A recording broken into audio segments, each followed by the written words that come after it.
Assalamualaikum warahmatullahi wabarakatuh. Selamat pagi anak-anak. Bagaimana kabar kalian hari ini? Alhamdulillah, semoga kalian selalu dalam keadaan sehat walafiat sehingga dapat mengikuti kegiatan pembelajaran hari ini dengan sangat baik. Melalui video pembelajaran hari ini, Ibu berharap kalian tetap aktif belajar dari rumah, tetap semangat, dan jangan lupa pula mematuhi protokol kesehatan, yaitu 5M. Memakai masker, mencuci tangan, menjaga jarak, menjauhi kerumunan, dan membatasi mobilitas sosial. Baik anak-anak, sebelum kita memulai belajar, alangkah baiknya kita berdoa terlebih dahulu, agar apa yang Ibu sampaikan nanti bisa dengan mudah kalian terima. Berdoa, mulai. Bismillahirrahmanirrahim. Raditu billahi rabba wa bil islami dina wa bi muhammadin nabiyya wa rasula. Rabbi zidni ilman nafi'an warzuqni fahman waj'alni minas solihin. Artinya, dengan menyebut nama Allah yang Maha Pengasih lagi Maha Penyayang, saya rela Allah Tuhanku, Islam agamaku, Muhammad nabiku, dan utusan Allah. Ya Allah, tambahkanlah kepadaku ilmu yang bermanfaat. Berikanlah aku rizki pemahaman, dan jadikanlah aku dari golongan orang-orang yang soleh. Amin. Berdoa selesai. Sebelum masuk ke materi hari ini, Ibu akan sedikit mengulas materi minggu lalu. Ada yang masih ingat tidak? Nah, betul sekali, yaitu mengenai kondisi alam Indonesia. Ada yang masih ingat? Mengenai keadaan fisik itu seperti apa? Nah, jadi keadaan fisik tersebut dapat dikenali dari keadaan geologi, bentuk muka bumi, dan iklim. Nah, keadaan fisik akan mempengaruhi corak atau karakteristik kehidupan makhluk hidup yang tinggal di atasnya. Nah, alhamdulillah berarti masih pada ingat ya. Nah, baik anak-anak, sekarang masuk ke pembelajaran hari ini, yaitu mengenai perubahan interaksi antar ruang.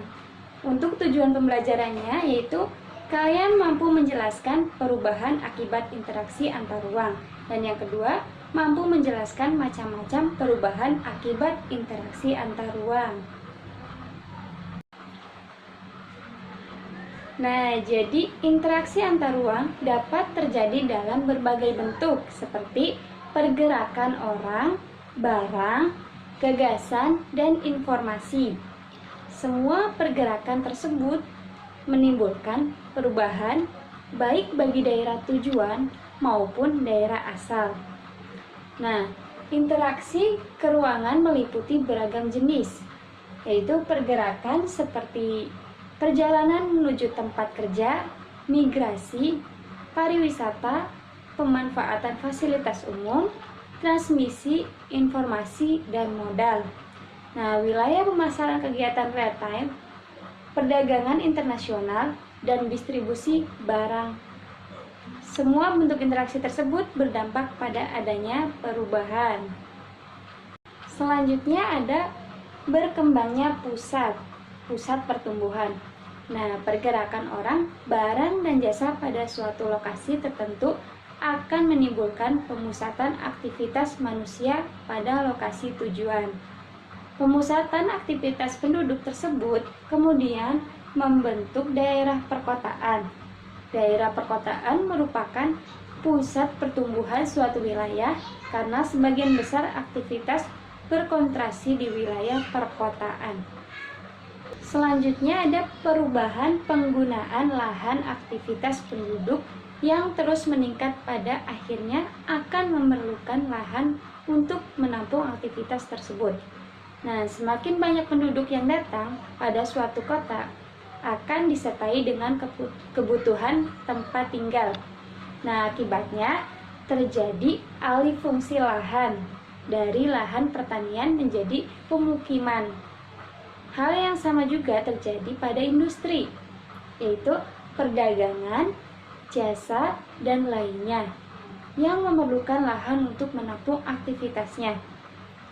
Dengan demikian, terjadi perubahan penggunaan lahan dari pertanian ke non-pertanian atau pemukiman, industri, perdagangan, jasa, dan lainnya. Selanjutnya ada perubahan orientasi mata pencaharian.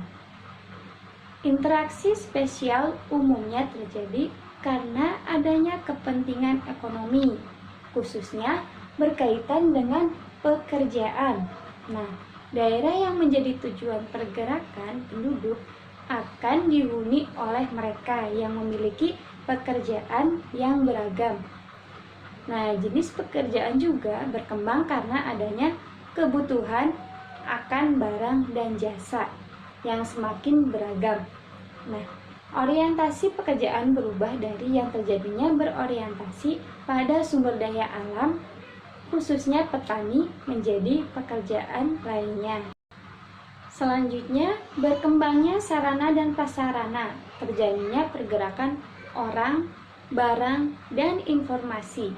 Nah, semua itu memerlukan sarana dan prasarana. Pembangunan sarana dan prasarana akan semakin meningkat dengan meningkatnya pergerakan tersebut. Nah, kendaraan, jalan, fasilitas umum, pusat-pusat, perdagangan, dan lain-lain terus bertambah dengan semakin meningkatnya interaksi antar ruang. Selanjutnya itu adanya perubahan sosial dan budaya.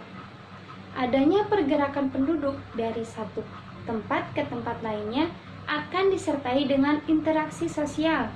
Nah, terjadinya interaksi antar anggota masyarakat akan disertai pula dengan saling pengaruh terkait dengan norma dan nilai yang dianut oleh masing-masing individu atau kelompok masyarakat. Kelompok masyarakat pendatang dan penduduk asli saja memiliki nilai norma yang berbeda. Nah, perubahan sosial juga menyangkut perubahan status sosial. Nah, yang terakhir yaitu perubahannya komposisi penduduk, interaksi keruangan dalam bentuk pergerakan orang akan menimbulkan konsentrasi penduduk dalam suatu wilayah. Penduduk tersebut memiliki latar belakang yang berbeda-beda. Nah, misalnya agama, status sosial, usia, jenis kelamin, mata pencaharian, etnik atau suku bangsa, dan lain-lain. Nah, alhamdulillah materi hari ini sudah selesai. Dan untuk kesimpulan materi perubahan interaksi antar ruang, yaitu interaksi antar ruang dapat terjadi dalam berbagai bentuk seperti pergerakan orang, barang, gagasan, dan informasi. Interaksi keruangan meliputi beragam jenis pergerakan seperti perjalanan menuju tempat kerja, migrasi, pariwisata, pemanfaatan fasilitas umum, transmisi informasi, dan modal. Wilayah pemasaran kegiatan retail, perdagangan internasional, dan distribusi barang. Nah, perubahan penggunaan lahan, aktivitas penduduk yang terus meningkat pada akhirnya akan memerlukan lahan untuk menampung aktivitas tersebut.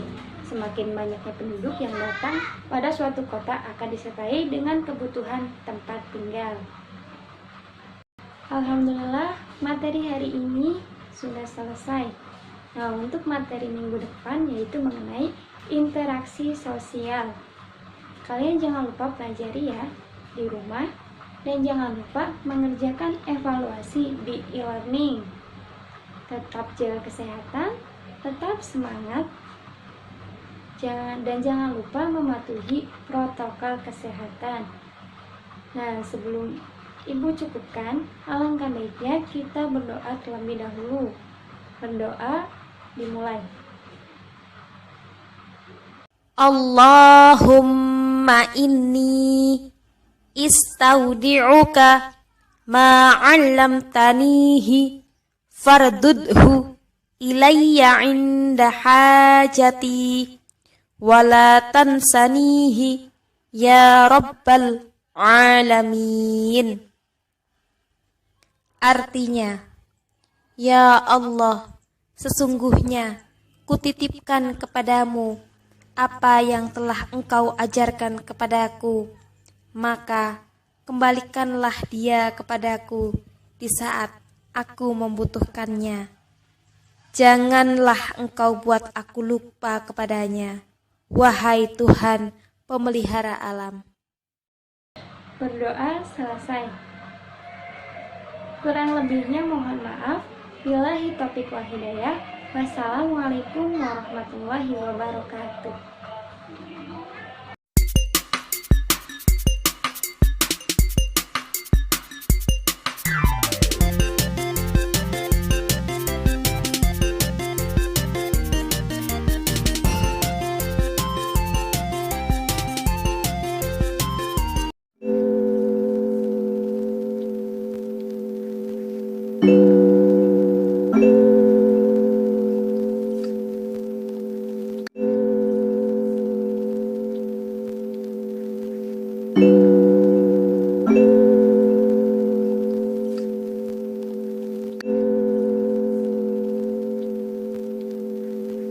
Thank you.